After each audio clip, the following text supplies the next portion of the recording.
How to increase download speed on Chrome browser.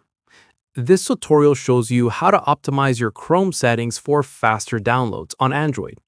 First, open the Chrome browser on your Android device. Next, tap on the three dots menu in the top right corner. Following that, tap on Settings to access browser settings. Now, scroll down and tap on Downloads. Moving forward, make sure download location is set to your device's internal storage for faster speeds.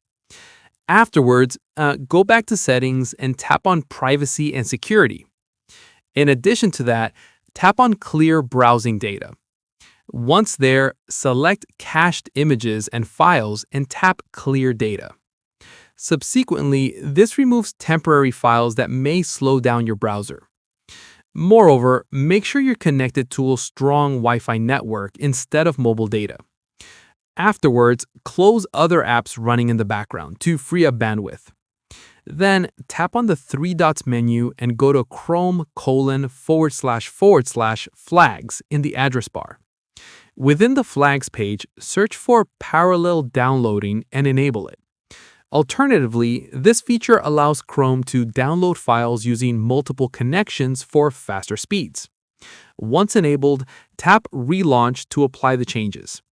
Then, avoid downloading multiple files at once, as this splits your bandwidth. And that's it. If this download speed optimization guide helped you download faster, give it a like, subscribe for more Chrome tips, and tap the bell icon for updates. See you in the next one.